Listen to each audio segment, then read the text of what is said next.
Deuteronômio 30, verso 11 ao 20, diz assim a palavra do nosso Deus, irmãos. Porque este mandamento que hoje te ordeno não é demasiado difícil, nem está longe de ti. Não está nos céus para dizeres: quem subirá por nós aos céus, que nos traga e nos faça ouvir, para que o cumpramos? Nem está além do mar para dizeres: quem passará por nós além do mar, que nos traga e nos faça ouvir, para que o cumpramos? Pois esta palavra está muito perto de ti, na tua boca, no teu coração, para cumprires. Vê que proponho hoje a vida e o bem, a morte e o mal. Se guardares o mandamento que hoje te ordeno, que ames o Senhor teu Deus, andes nos seus caminhos e guardes os seus mandamentos e os seus estatutos e os seus juízos, então viverás e te multiplicarás, e o Senhor teu Deus te abençoará na terra, qual passas para possuí-la. Porém, se o teu coração se desviar e não quiseres dar ouvidos, e fores seduzido e te inclinares a outros deuses e os servires, então hoje te declaro que certamente perecerás. Não permanecerás longo tempo na terra, a qual vais passando o Jordão para possuíres. Os céus e a terra tomo hoje por testemunhas contra ti, que te propus a vida e a morte, a bênção e a maldição. Escolhe, pois, a vida, para que vivas, tu e a tua descendência, amando o Senhor teu Deus, dando ouvidos à sua voz e apegando-te a Ele, pois disto depende a tua vida e a tua longevidade, para que habites na terra que o Senhor, sob juramento, prometeu dar a teus pais, Abraão, Isaque e Jacó. Vamos à presença de Deus em oração mais uma vez, irmãos. Ó Deus bendito, fala conosco nessa manhã, desvenda os nossos olhos, Senhor, para podermos contemplar as maravilhas da Tua lei, a glória do Teu Evangelho. Em nome de Jesus nós oramos. Amém, Senhor Deus. Amém. A palavra de Deus, irmãos, ela não é um mero conselho que as pessoas devem ouvir e então seguir o seu próprio entendimento daquilo que o Senhor diz. A palavra de Deus, ela não é como a palavra do homem, que pode mudar, ou que não tem verdade naquilo que é dito, ou aquilo que é informado não tem propósitos eternos. A palavra de Deus, por natureza, ela demanda escolha, ela demanda obediência, ela demanda submissão. Lembrando que o texto de Deuteronômio, nós estamos chegando no final do livro, próximo da morte de Moisés, ele tem uma característica própria, que ele é, nesse final, como um sermão pactual, onde é lembrado daquilo que o Senhor fez.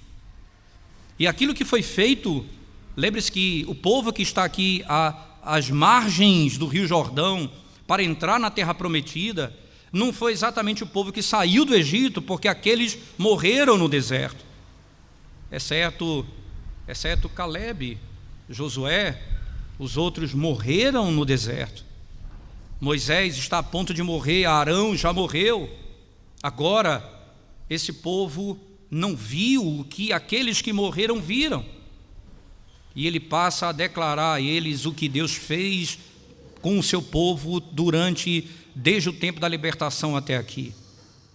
E nesse contexto, ele olha para a nação como sendo uma das últimas palavras antes da sua morte, e ele tem uma declaração direta a fazer. Essa é a urgência da pregação. O pregador, ele precisa pregar como fosse o último dia da sua vida, e ele vai anunciar à igreja que eles devem escolher a vida e não a morte, a bênção e não a maldição, mas se eles rejeitarem, eles serão julgados por Deus. A pregação da palavra, ela tem por natureza não simplesmente dar conselho às pessoas de como elas devem viver, mas comprometê-las sabendo que caso elas não façam aquilo que foi ordenado, virá sobre elas o juízo de Deus. Mas se elas fizerem aquilo que é ordenado, virá a bênção de Deus. Ele poderia encerrar as suas palavras dando conselho: faz isso, quando chegar na terra, plante dessa forma, ajude as pessoas a lidarem com seus problemas com respeito à água. Ele poderia dar 1000 conselhos para as pessoas, mas ele não tem um conselho para dar, ele tem um sermão para pregar, e ele tem uma declaração a fazer: escolha a vida e não a morte, a bênção e não a maldição. Nós não podemos ouvir a pregação da palavra de Deus e ao mesmo tempo, ouvindo a voz de Deus, ficarmos impassivos, ficarmos sem sentimentos. Isso é um sinal da morte, quando ouvimos a voz de Deus e o nosso coração não se quebranta e não entende a urgência do que é necessário fazer. A aplicação que ele faz começa com a graça da lei, depois a necessidade de escolher. A graça da lei parece um termo complexo, mas é exatamente isso que o texto vai nos ensinar. Ele acabou de entregar a lei. Veja que no verso 11 ele tem um porquê, como uma conclusão, uma resposta, não é? Clara, porque este mandamento que hoje te ordeno, ele está então trazendo tudo aquilo que ele falou anteriormente. O que foi que ele disse anteriormente? A bênção e a maldição. Lembra que ele coloca Israel diante de 2 montes, dizendo: aqui está a maldição, aqui está a bênção. Vocês vão lembrar disso dia e noite. Vocês precisam escolher. Se vocês seguirem a Deus, está a bênção de Deus. Se vocês rejeitarem a Deus, aqui está a maldição. O caminho está posto. E ele coloca diante de 2 montes essa realidade. Agora, ele olha para o povo, porque veja como é que termina, não é? O finalzinho do capítulo 29 termina dizendo assim, é uma expressão que é muito utilizada até: as coisas encobertas pertencem ao Senhor, nosso Deus, porém as reveladas nos pertencem, a nós e a nossos filhos, para sempre, para que cumpramos todas as palavras desta lei. Aquilo que foi revelado não é simplesmente para que você seja informado, não é para que você simplesmente tenha erudição, é para que você cumpra, para que você viva. E quando nós não queremos cumprir, nós queremos gastar tempo com sexo dos anjos, isto é, discutir aquilo que Deus não quis revelar, discutir genealogia, discutir nomes, picuinhas, e nós perdemos tempo e a nossa alma indo para o inferno e não tratando com aquilo que Deus nos deu a conhecer. Mas o que Ele nos deu a conhecer, como é que eu posso compreender, irmãos? Então, alguém diz: a lei de Deus é tão difícil, a palavra de Deus é tão complicada para ser interpretada. Alguém diz isso? Principalmente o Antigo Testamento, é mais difícil você pregar no Antigo Testamento, é mais difícil você falar do Antigo Testamento. Normalmente, as pregações, a grande maioria é feita no Novo Testamento. O Senhor vai me dizer aqui no texto, né, e essa igreja durante 10 anos, desde o início do primeiro culto inaugural até hoje, 10 anos depois, já expomos parte do saltério, e estamos concluindo o Pentateuco, durante 10 anos, pregando verso a verso o Pentateuco. E o que o Senhor vai me dizer no verso 11 do capítulo 30, exatamente isso. Escute a voz de Deus, que diz assim: porque este mandamento que hoje te ordeno não é demasiado difícil, nem está longe de ti. Não é demasiado difícil. O Senhor Ele não simplesmente nos deu a lei, mas nos deu a condição de entendê-la. Como foi isso, irmãos? É só você voltar para o mesmo capítulo 30, no verso 6, veja o que ele diz assim, no 6. O Senhor teu Deus circuncidará o teu coração e o coração da tua descendência, para amares o Senhor teu Deus de todo o coração e de toda a tua alma, para que vivas. O Senhor mudará o teu coração. Ele te fará compreender a sua vontade. Ele te fará saber. Ele te fará entender. Não é difícil. Existe uma doutrina chamada perspicuidade da Escritura, que é um termo teológico para falar daquilo que é simplesmente dito, a clareza das Escrituras. A Bíblia é clara. A Bíblia é clara em termos gerais. E isso é, na confissão e no catecismo da nossa igreja, quando trata dessa doutrina, esse é um dos versículos utilizados para mostrar claramente que o Senhor está dizendo a Israel: não é demasiado difícil, nem está longe de ti.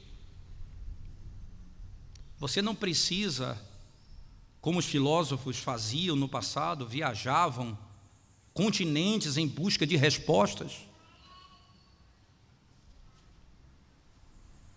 Quando tive a oportunidade de ver em um museu, Louvre, que é em Paris, é verdade, mas há uma cópia desse museu em Atlanta, né? Você tem ali na cidade de Atlanta esse museu também. E eu tive a oportunidade de, no dia que foi apresentado ali uma exposição chamada Terracota, e nessa exposição, é muito bonito por sinal, né, havia ali um exército, e esses homens eles tinham sido enterrados vivos, né, porque o grande imperador daquele período, ele queria ter a vida eterna, então ele foi buscar a vida eterna. E ele então manda os seus viajantes pelo mundo atrás de um elixir, de uma planta que pudesse lhe conceder vida eterna. E ele viaja por todos os cantos, e ele percebe que não conseguia, eles iam e voltavam e não conseguiam, até que então ele resolveu fazer aquilo que a sua fé admitia. Ele foi sepultado juntamente com todo o seu exército, para que quando ele ressuscitasse, ele acreditava nisso, ele tivesse de novo o poder nas mãos e um exército para poder estar do lado dele. E a mostra é perfeita, assim, os soldados, né, os guerreiros, tamanho de homens muito bem feitos, os cavalos, as carruagens, lindo a mostra. Só tem um detalhe: é essa descrição que o Senhor está dizendo que não é a lei. Veja que ele vai dizer na sequência, acompanhe comigo o texto. Não está nos céus para dizeres: quem subirá para os céus, para nós aos céus? Que nolo traga e nos faça ouvir, para que o cumpramos? Nem está além do mar para dizeres: quem passará por nós, para além do mar, que nolo traga e nos faça ouvir, para que cumpramos? Não está longe, não está acima, não está além do mar. Não é aquele que pode viajar pelo mar que vai adquiri-lo, nem aquele que é capaz de adentrar e chegar à lua é que vai conhecê-lo. Não é difícil o que eu te dei. Sabe por quê? Veja o que ele vai dizer na sequência, irmãos. As palavras são claras. Verso 14: pois esta palavra está muito perto de ti, na tua boca e no teu coração, para a cumprires. Essa é a promessa do pacto. Eu as inscreverei no vosso coração. Está lá em Hebreus capítulo 8, Hebreus capítulo 10, verso 8, dos 2 capítulos em diante, o autor da carta vai dizer que o Espírito escreveria no coração daqueles que estão e que pertencem ao Senhor a sua lei. Ela está no coração. É por isso que o que antecede a isso, no verso 6, é que o Senhor circuncidaria o nosso coração. Significa isso, irmãos. Nós iríamos crer no Evangelho, o Espírito habitaria em nós, então a palavra, a lei de Deus estaria no nosso coração. O homem, o gentio, que não conhece a Deus, tem também a lei natural na sua própria mente. É o que diz Paulo aos Romanos no capítulo 2, quando ele diz que aqueles que não têm lei, mas agem segundo a lei, eles agem de conformidade com a lei do Senhor. Não significa dizer que a lei foi escrita na regeneração, foi escrita na criação.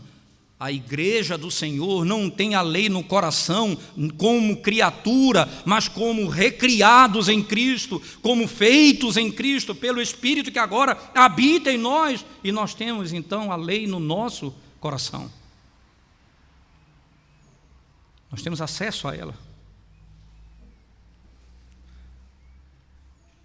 E o salmista era tão consciente dessa verdade, que não era simplesmente fácil, mas era profunda. Uma criança podia nadar nesse rio, e um homem poderia mergulhar e nunca chegar no fundo. Ela é segura para uma criança, ela é um deleite para o adulto. Ela está perto de nós. A lei de Deus está perto de nós. E a Escritura nos exorta que, não sendo difícil, o salmista Davi, no Salmo de número 119, versos 18 e 19, ele vai dizer: desvenda os meus olhos, ó Deus, para que eu contemple as maravilhas da tua lei. Ela é fácil, mas ela é maravilhosa. Ela é profunda, mas o Espírito está em nós. E aquele que escreve a palavra, como o salmista Davi, ora a Deus, pedindo: desvenda os meus olhos, para que eu contemple as maravilhas dela, da tua lei. Importante que, como que verdade, como que a bênção e a maldição, como que a vida e a morte, que vão ser ordenadas a partir daqui, elas podem ser aplicadas a uma verdade como essa. Interessante, você sabe onde esse texto é usado no Novo Testamento? É usado em Romanos, no capítulo 10, quando Paulo vai falar da pregação do Evangelho pelo mundo. E veja a conexão que Paulo faz nesse texto. Eu queria que você abrisse as Escrituras comigo, por favor. Romanos, capítulo 10, versos 6 a 8.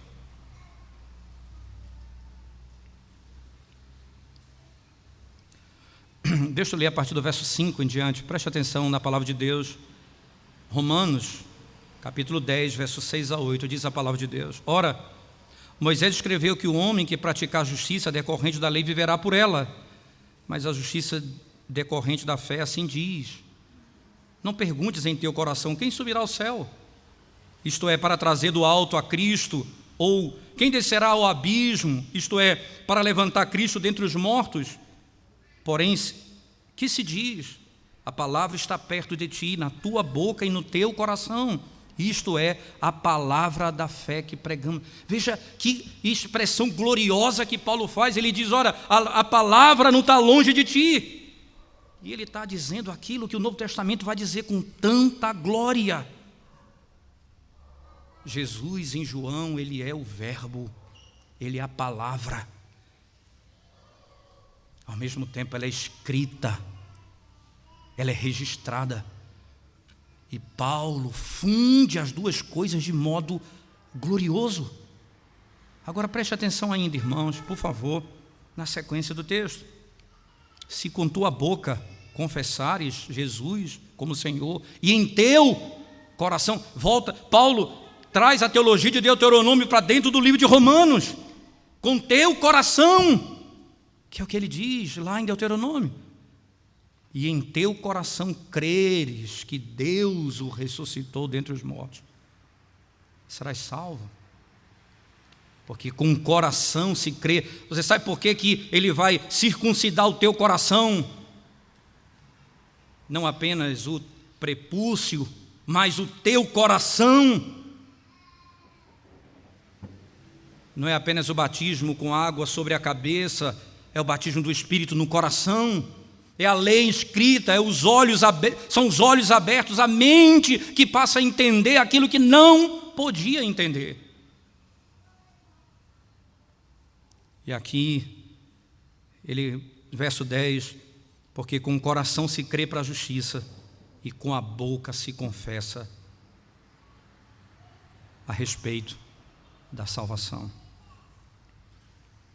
Aqui você vai, na sequência do texto, ele vai dizer que é necessário que se pregue para que se conheça esse evangelho. Sem pregação você não pode conhecer a verdade, é o que ele vai declarar nesse capítulo 10.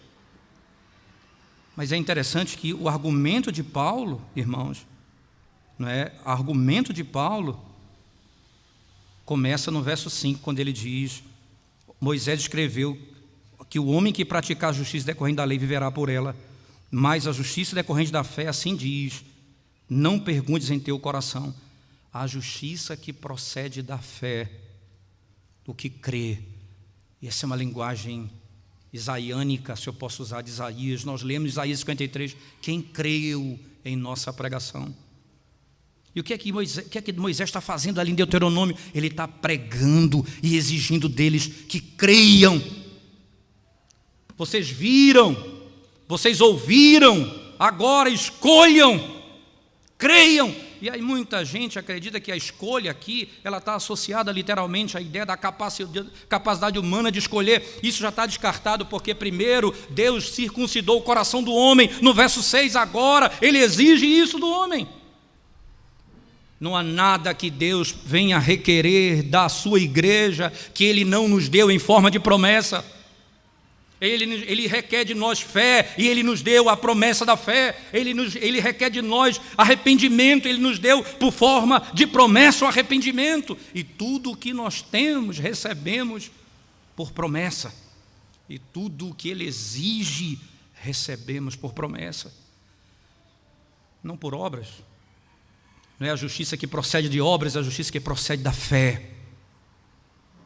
Como Ele mesmo diz na sua palavra. Agora, ele olha para a igreja, não é? Esse é um momento histórico na nossa igreja local. Não é? Hoje, oficialmente, né, a família do meu amado presbítero Manuel, hoje é o último domingo deles aqui na igreja local. E se ele tivesse a oportunidade de pregar a palavra hoje à igreja, que conselho ele daria à igreja depois de 10 anos de trabalho? Eu não tenho dúvida que ele diria aos irmãos: vocês ouviram,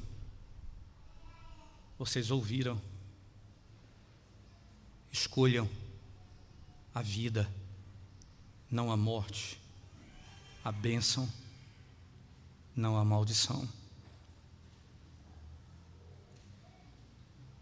Vocês ouviram. Atentem para essa palavra. A bênção e a maldição. E o texto, na sequência, voltemos para o texto de Deuteronômio no final. Você vai perceber por que Paulo funde esse conceito com Cristo. porque não precisa subir aos céus para conhecer. Os céus desceu a nós, o Deus se fez homem e habitou entre nós.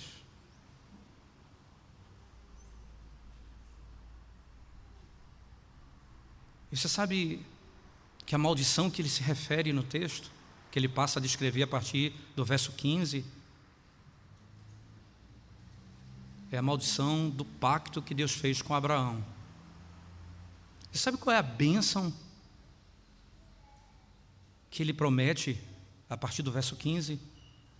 É a bênção que ele prometeu a Abraão. Abraão creu. Todo aquele que crê é filho de Abraão. Por que a maldição foi tirada de nós? E aqui, um texto que já lemos, mas eu faço questão de revisitá-lo com vocês. O texto de Gálatas, capítulo 3, a partir do verso 6. Eu queria que você voltasse comigo, por favor, ao Novo Testamento. Não desmarcasse o seu texto de Deuteronômio, por qual voltaremos a ele. Gálatas capítulo 3, por favor, a partir do verso 6. Preste bem atenção nas palavras do apóstolo Paulo. É o caso de Abraão, que creu em Deus. Isso lhe foi imputado para a justiça. Sabei, pois, que os da fé é que são filhos de Abraão. Ora, tendo a Escritura previsto que Deus justificaria pela fé os gentios, pré-anunciou o Evangelho a Abraão. Em ti serão abençoados todos os povos, de modo que os da fé são abençoados com o crente Abraão. Preste atenção na terminologia bênção e abençoado e maldição que é utilizada nesse texto. Todos quantos, pois, são das obras da lei estão debaixo de maldição, porque está escrito: maldito todo aquele que não permanece em todas as coisas escritas no livro da lei para praticá-las. É evidente que pela fé ninguém é evidente que pela fé ninguém é justificado diante de Deus, porque o justo viverá pela fé. Desculpa, porque eu falei fé? É evidente que pela lei, vou repetir de novo o verso 11, é evidente que pela lei ninguém é justificado diante de Deus, porque o justo viverá pela fé. Acompanhe comigo ainda. Ora, a lei não procede de fé, mas aquele que observar os seus preceitos, por eles viverá. Cristo nos resgatou do que, irmãos? Veja a palavra de Paulo: da maldição da lei, aquilo que estava posto ali em Deuteronômio. Ele nos resgatou da maldição da lei, fazendo-se como Ele próprio maldição em nosso lugar, porque está escrito: maldito todo aquele que for pendurado no madeiro. Para que, irmãos? Para que a bênção de Abraão chegasse aos gentios em Jesus Cristo, a fim de que recebêssemos pela fé o Espírito Santo prometido. A maldição que estávamos por causa da desobediência à lei, Cristo levou sobre si. Por isso Paulo descreve ali na linguagem de Deuteronômio aquilo que aconteceu quando a lei não está longe, não está distante, está perto, está no coração. E Paulo usa a mesma linguagem para falar que Cristo está ali, presente, está perto. Por que ele funde as duas coisas? Porque é somente em Cristo que a lei pode ser bênção para a igreja. Porque a lei, ela mostra que nós somos dignos de maldição, porque não podemos cumpri-la perfeitamente. E a lei, olha, a lei diz: você precisa de um Redentor. E ela me leva a Cristo, e eu me prostro diante do trono da graça e clamo por misericórdia. O Cristo me recebe. Aquele que se tornou maldição em meu lugar, eu não sou livre da maldição, porque ele bateu nas minhas costas, porque ele foi moído pelo Pai, porque ele foi condenado sem nunca ter pecado. Ele recebeu a maldição que era minha. E aí eu sou acolhido por ele. E aí ele diz o quê? Ele me devolve para a lei e diz: a lei que te condenava, agora é o teu deleite. Aí o salmista diz: O meu prazer está na lei do Senhor, porque ela não me condena mais. Eu não sou salvo por ela, eu sou salvo por Cristo.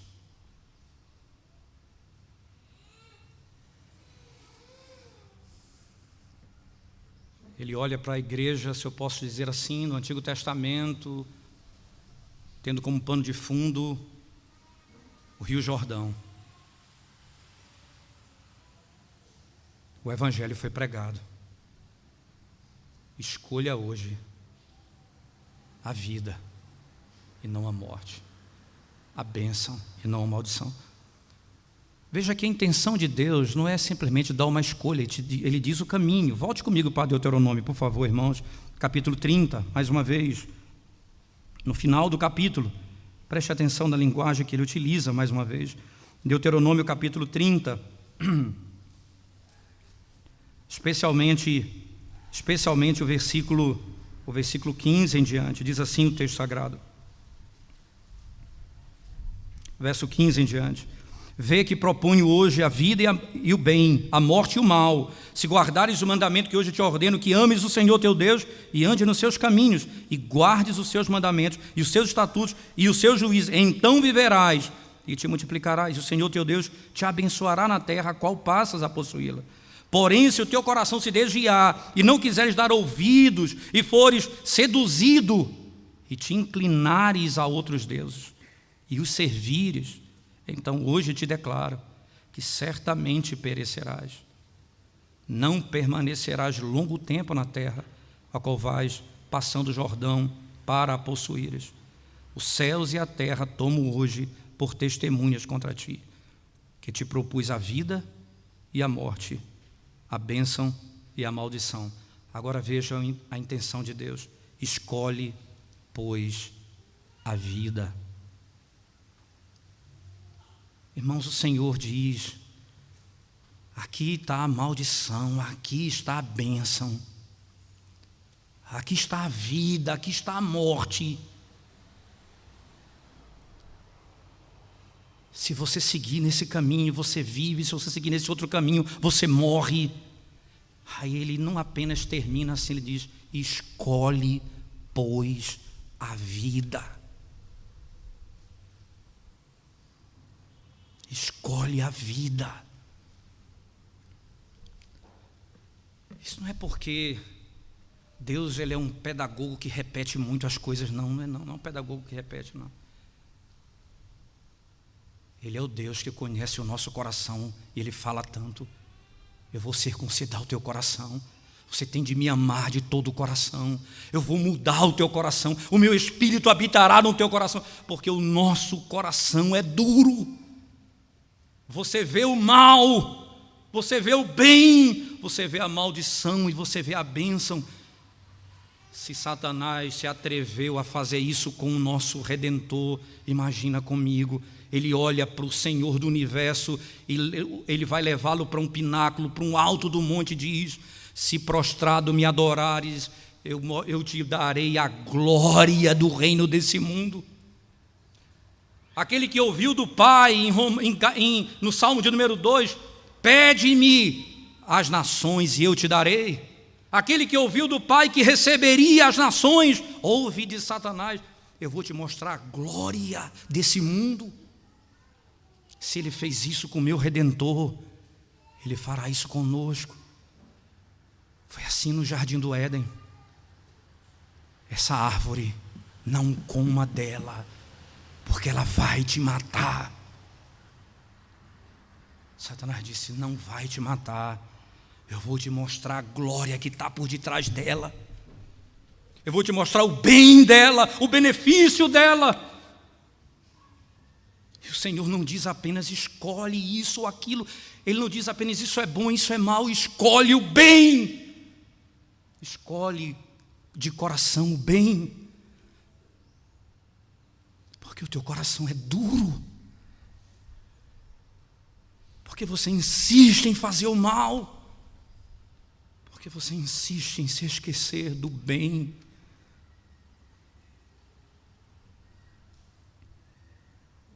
Ele olha para Israel, liberto pelo poder de Deus eterno, do cativeiro, com milagres, maravilhas, sustenta esse povo no deserto, onde não lhe falta comida, onde a sandália não desgasta, onde a roupa não se rasga, de dia proteção, de noite proteção. O Senhor estava com eles de dia e de noite, e eles chegam e olham para a terra prometida que eles vão entrar. Eles estão a ponto de entrar.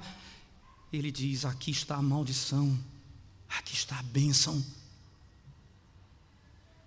Essa lei que eu te dei, ela está no teu coração, ela não está longe.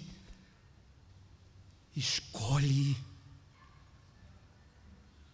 a vida, escolhe a bênção.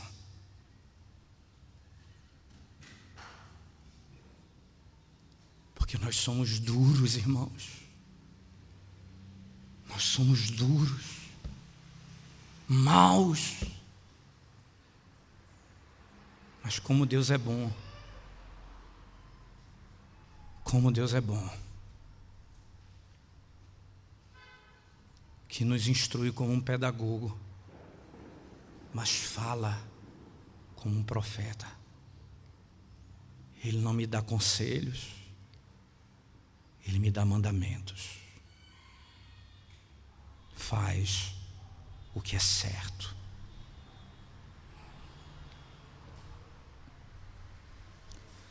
Um dia, no dia da morte de Cristo, em que Ele foi pendurado no madeiro, usando a linguagem de Paulo aos Gálatas, que ele levou sobre si a maldição, até porque Paulo diz, usando o Deuteronômio,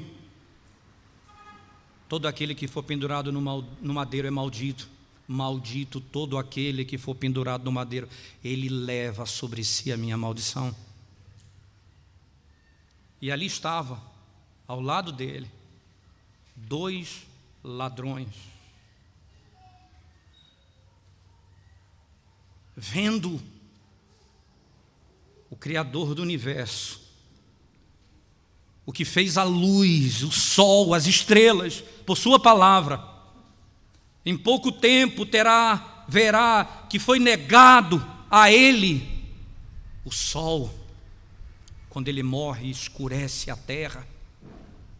A glória da sua criação se apaga diante dele. Para que você entenda, não é a glória da criação, é a glória dele. E como no dia do Egito, que antecedeu a libertação com a morte do Cordeiro, na Páscoa, em Êxodo capítulo 12, houve trevas no Egito, assim como houve trevas na cruz, porque ele estava levando a maldição.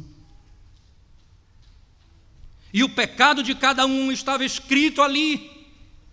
Aquele o outro, um que estava à sua direita, ladrão, o que estava à sua esquerda, ladrão, e escreveram: Rei dos Judeus, Rei dos Judeus, Filho de Deus, Rei dos Judeus. Ele estava ali na cruz, levando a maldição. Um olhou para ele e disse: se tu és o Filho de Deus, tira-nos daqui. O outro que estava ao lado disse: não temes falar com ele assim. Nós estamos aqui porque pecamos. Ele nada fez.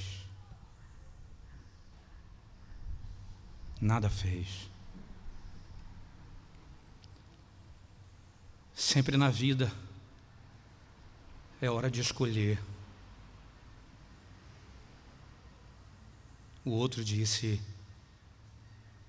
lembra-te de mim quando entrares no teu reino. Eu escolho a vida. O meu pecado me trouxe para a morte, mas a tua morte me trouxe para a vida, porque o Senhor perdoou os meus pecados. E a maldição que era minha caiu sobre o Senhor. Hoje eu escolho a vida.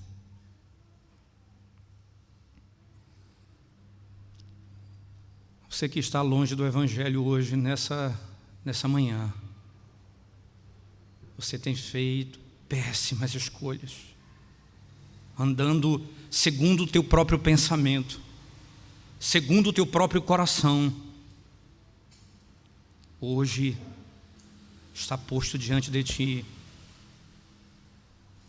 a declaração: escolhe a vida, a bênção, não a morte e a maldição. Se você crê em Cristo, a morte já não tem mais domínio sobre ti. Se você crê em Cristo, já não há mais maldição sobre você. Não vale encantamento contra o povo de Deus.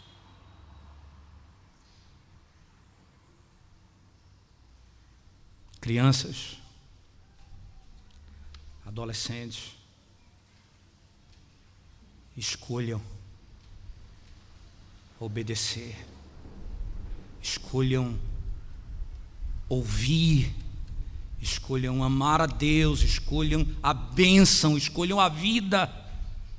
Os caminhos que vocês tomarem longe de Deus são escolhas, e as suas escolhas têm consequências. Tem consequências. Desejo do meu coração, irmãos, sincero, é que diante daquilo que o Senhor nos instrui nessa manhã, eu e você, olhando para a cruz de Cristo, aquele que levou a maldição sobre nós, sobre si, que era nossa, nós possamos hoje escolher a vida, não a morte, a bênção, não a maldição. Vamos curvar nossa cabeça e vamos orar ao Senhor. Senhor, nós bendizemos o Teu nome nessa manhã, porque nós sabemos, ó Deus, que se o Senhor não mudar o nosso coração, a nossa esperança é zero. O Senhor exige que venhamos te amar ao Senhor de todo o coração. Essa é a tua exigência. Mas o Senhor diz: eu vou circuncidar o teu coração. Bendito seja o teu nome, que exige e promete, que manda e nos concede. Bendito seja o Senhor, que abriu os nossos olhos. Ajuda-nos, Senhor, vivermos na tua dependência e sempre na nossa vida escolhermos ao Senhor a tua verdade, os teus caminhos, mesmo sabendo que o caminho que nos leva ao céu é estreito, mesmo sabendo que há sofrimento. Nos ajude a caminhar pelo caminho que o Senhor nos designou, e sabendo, ó Deus, de todo o coração, que o que nos aguarda é a glória de olharmos para o Senhor face a face por toda a eternidade. Guia-nos, Senhor, ajuda-nos, Senhor, livra-nos, Senhor, e abençoa a tua igreja, para que sempre e continuamente dependa de ti, não apenas hoje, mas para sempre. Em nome de Jesus nós oramos. Amém, Senhor Deus. Amém.